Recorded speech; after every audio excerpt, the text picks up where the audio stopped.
नमस्कार, सत श्री अकाल, आदाब, हेलो, हाय, केम चो, क्या हालचाल गाइस, कैसे हो आप सभी लोग। मेरा नाम है शिवम गुप्ता और आप देख रहे हो इंजीनियर अड्डा। और गाइस यहाँ पर मैं आप लोगों से कुछ बातें करने वाला हूँ जिसको आप लोग समझेंगे भी और अच्छे से देखेंगे। गाइस सबसे पहले तो मैं आप लोगों से ये डिस्कशन करने वाला हूँ कि कैड कैम एक ऐसा सब्जेक्ट है जिसमें क्वेश्चंस मिलते नहीं और अगर मिल भी जाए तो हम लोगों से बनते नहीं है। तो आज मैं आप लोगों को इन 10 मिनट में 10 क्वेश्चंस करवाने वाला हूँ कैड कैम के। तो आप सभी लोग तैयार हो जाइए, क्वेश्चन को समझेंगे, आंसर करेंगे और फिर उसके बाद आगे बढ़ेंगे और आगे की बातें करेंगे। राइट, तो चलो बिना किसी देरी के क्वेश्चंस को करते हैं। सबसे पहला क्वेश्चन आपकी स्क्रीन पर ये रहा।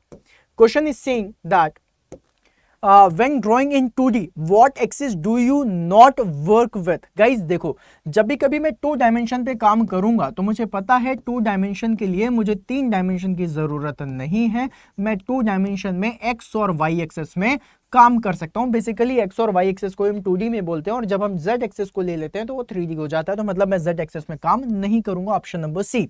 Next question is saying that the primary difference between the model tab and the layout tab is. Guys देखो, जब भी कभी मैं मॉडल टैब और लेआउट टैब के बारे में बात करूंगा तो आप लोगों को क्या समझना है ये मैं बताता हूं। जब भी कभी मैं आप लोगों से बात करूंगा मॉडल टैब की तो वहां पर मैं बेसिकली ड्राइंग के बारे में बात करता हूं, और जब भी कभी मैं लेआउट टैब के बारे में बात करूंगा ये हमेशा शीट के बारे में हो गया। राइट, जो आप लोगों ने प्लॉट करना है, जो प्रिंट करना है, उन सब के बारे में होता है। ठीक है, तो अब क्वेश्चन को पढ़ते हैं। Primary difference between model tab and layout tab का, the model tab is used for drawing in 3D and the layout tab is drawing in 2D। काट देना, ऑप्शन गलत है।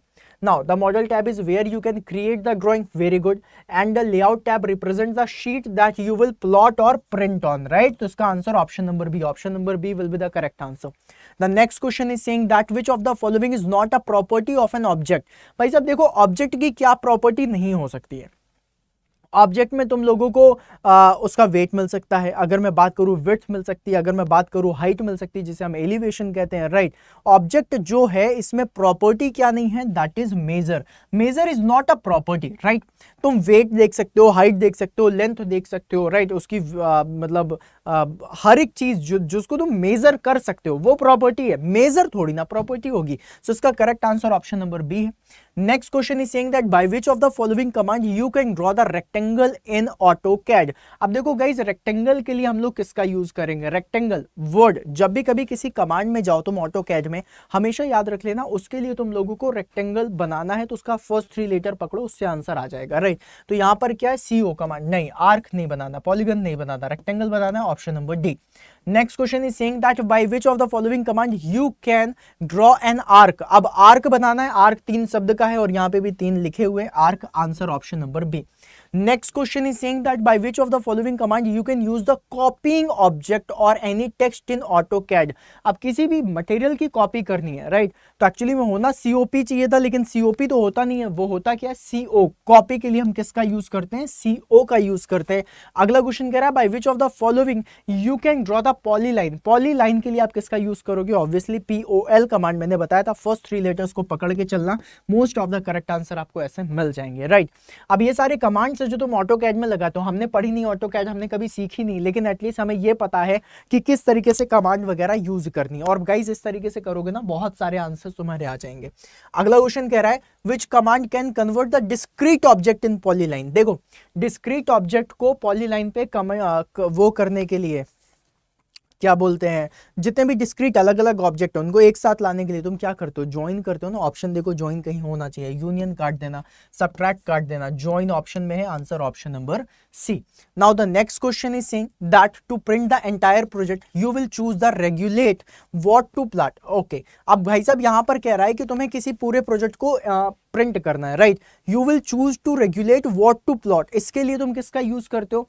अब देखो, कोई बहुत बड़ा सा प्लॉट है, तुम्हें इसको प्लॉट करना है, मतलब प्रिंट करना है। राइट, अब ये प्रिंट एक बार में नहीं होगा, तो तुम क्या करोगे, इसके सेक्शंस बनाओगे, इतने इतने सेक्शंस। राइट, तुम इस तरीके से करोगे। अब इसके लिए तुम क्या करोगे, सबसे पहले इतनी लिमिट लगाओगे कि भैया मुझे पहले इतना प्रिंट आउट दो, फिर उसके बाद मुझे इतना प्रिंट आउट दो, फिर उसके बाद इतना दो, फिर उसके बाद इतना दो। तो मतलब तुम लोग क्या कर रहे हो, यहाँ पर लिमिट्स को सेट कर रहे हो।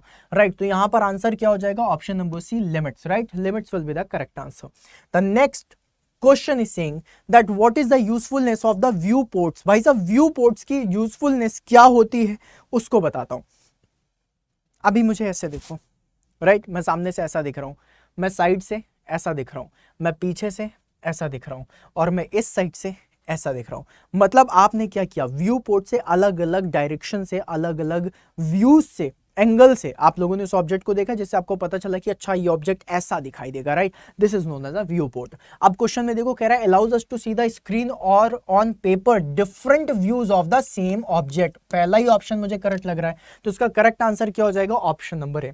तो गाइज अभी आप लोगों ने कैड कैम के क्वेश्चन करे, 10 क्वेश्चन हम लोगों ने ऐसे यू कर लिया, राइट। इसी तरीके से गाइज अगर आप लोग पूरी की पूरी कैड कैम समझना चाहते हो जो आपके जेके एसएसबी एग्जामिनेशन में आने वाली है, वो आप लोग कैसे समझ सकते हो, जब आप लोग किसी भी कैड कैम वाले या तो स्पेशल बैच में, वैसे कैड कैम का स्पेशल बैच तो नहीं हो सकता, लेकिन जेके एसएसबी के बैच में आपको कैड कैम जरूर मिलेगी।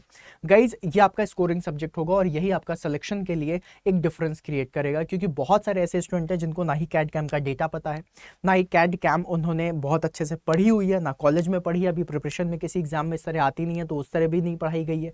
तो मतलब यहाँ पर ये आपका डिसाइडिंग फैक्टर हो सकता है। So I will suggest each and everyone जो आपका जेके एसएसबी का एग्जामिनेशन दे रहे हैं, वो जाओ और जाकर के खुद को इनरोल करो जेके एसएसबी जेई के बैच में, क्योंकि इस बैच में मैं खुद आप लोगों को कैड कैम करवाने वाला हूं, राइट।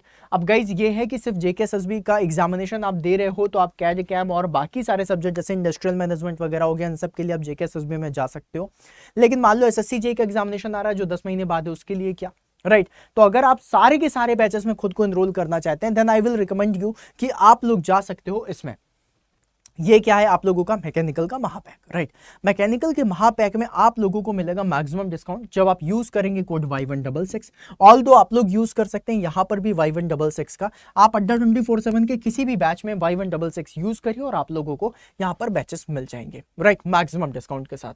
गाइज अभी चल रही है डबल वैलिडिटी। डबल वैलिडिटी कहने का मतलब क्या है, डबल वैलिडिटी कहने का मतलब है जहां पर आप लोगों को 1 ईयर के सब्सक्रिप्शन प्राइस पर आपको 2 ईयर का सब्सक्रिप्शन मिल जाए, और वो महापैक में आप सभी लोगों को मिल रहा है, then you should avail this opportunity, right. ये अपॉर्चुनिटी लो और जा करके खुद को इनरोल करो। महापैक में जब आप इनरोल करोगे तो टेक्निकल प्लस नॉन टेक्निकल सब मिल जाएगा, जेके एसएसबी जेई का बैच मिल जाएगा, मेरा स्पेशल जो फ्लूइड मैकेनिक्स और सॉम का बैच है वो भी मिल जाएगा, एसएससी जेई का बैच मिल जाएगा, आरआरबी जेई का बैच मिल जाएगा, एयरपोर्ट अथॉरिटी ऑफ इंडिया का बैच मिल जाएगा। मतलब वो सारे के सारे बैचेस आप लोगों को मिल जाएंगे, तो आप लोग जा करके उसको यूज कर सकते हैं और बढ़िया तरीके से तैयारी कर सकते हैं। और एक चीज याद रखना, तैयारी करते समय कभी ये मत सोचना कि नहीं मैं सेल्फ स्टडी से कर लूं, मैं किताबों से पढ़ लूं, मैं गूगल से पढ़ लूं, इससे तैयारी नहीं होती।